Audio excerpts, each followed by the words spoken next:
अस्सलाम वालेकुम फ्रेंड्स, अपने चैनल में आप सबको खुशामदीद कहता हूँ।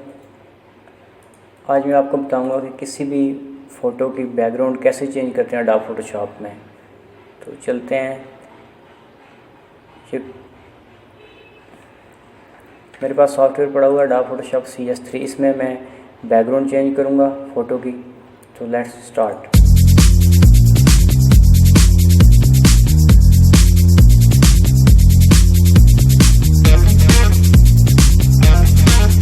ये फ़ोटोशॉप ओपन हो गया हमारा।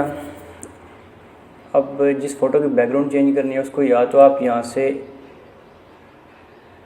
ओपन कर सकते हैं, नहीं तो ड्रैग एंड ड्रॉप भी कर सकते हैं और डबल क्लिक करके भी ओपन किया जा सकता है। ठीक है,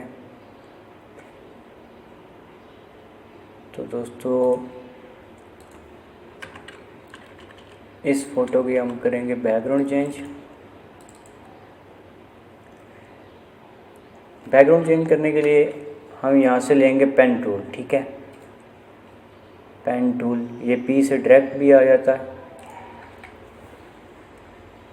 स्टार्ट करते हैं। फ़ोटो को थोड़ा बड़ा करने के लिए हम कंट्रोल+ और कंट्रोल- का इस्तेमाल करेंगे। ये जो आपको टूल नज़र आ रहे हैं इन सबको हाइड करने के लिए टैब का बटन यूज़ किया जाता है। ठीक है, स्क्रीन को फुल करने के लिए F यूज़ किया जाता है। अगेन F यूज़ करेंगे, क्लियर हो जाएगी।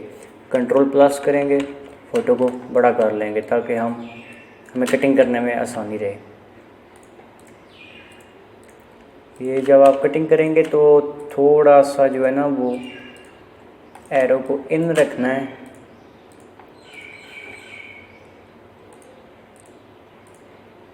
ताकि बाहर से जो है ना फ़ोटो में कोई चीज़ ऐड ना हो, जैसे ये इसकी जो ओरिजिनल बैकग्राउंड है वो ना कटिंग हो साथ।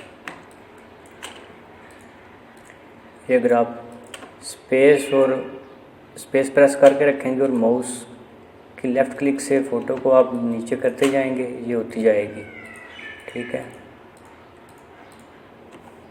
कंट्रोल Z करके आप वापस भी ला सकते हैं अगर आपकी कोई चीज़ जो है अच्छी तरह कटिंग नहीं हुई। फ़ोटो को और बड़ा कर लेते हैं ताकि कटिंग करने में आसानी रहे और हमारी कटिंग अच्छी हो, बिल्कुल प्रोफेशनली।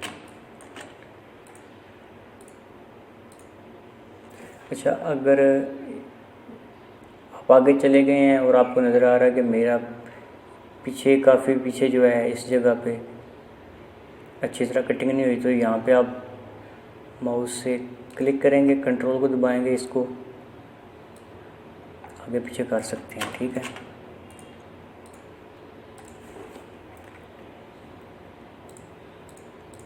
ऐसे होती है फ्रेंड्स फ़ोटो की कटिंग।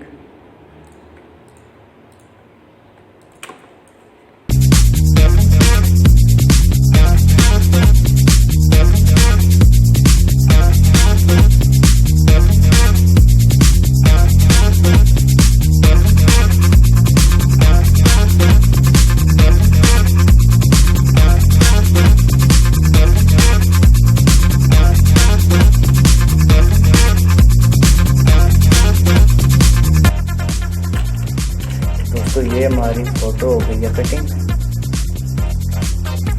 नेक्स्ट सिलेक्शन करना है राइट क्लिक से। अच्छा, यहाँ पे फिगर 2 रखना है। ठीक है, यानी फ़ोटो जब आप इसको सिलेक्शन की करेंगे तो आपकी जो कटिंग है वो तकरीबन 0.2 समथिंग जो है ना वो इन से उसको सिलेक्ट करेगा, बाहर से नहीं करेगा। ये फ़ोटो सिलेक्ट हो गई।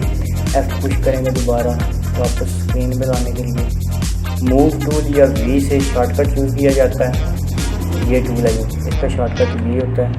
अब हम बैकग्राउंड ले लेते हैं, ये बैकग्राउंड ले लेते हैं। ठीक है, फ़ोटो को यहाँ से कंट्रोल-C से कॉपी भी कर सकते हैं, यहाँ पे कंट्रोल-V से पेस्ट कर लेंगे।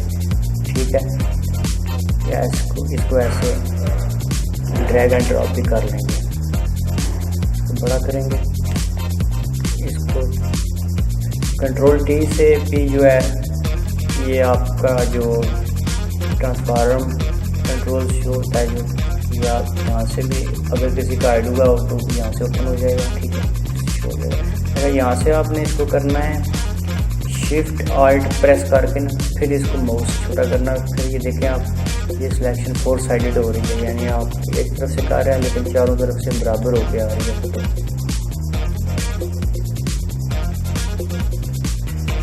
इसको आप अपनी मर्जी से सेलेक्ट कर सकते हैं।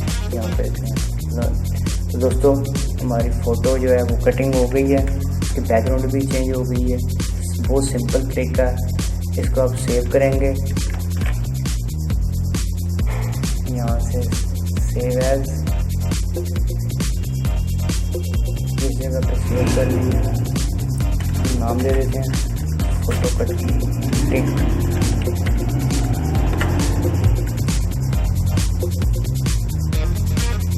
दोस्तों ये मैंने फोल्डर रखा था, ये देख रहे हैं आपकी फ़ोटो कटिंग हो गई है। वीडियो पसंद आई हो तो चैनल को सब्सक्राइब और लाइक ज़रूर कीजिएगा। नेक्स्ट वीडियो के लिए इंतज़ार कीजिएगा। तब तक अल्लाह हाफिज़।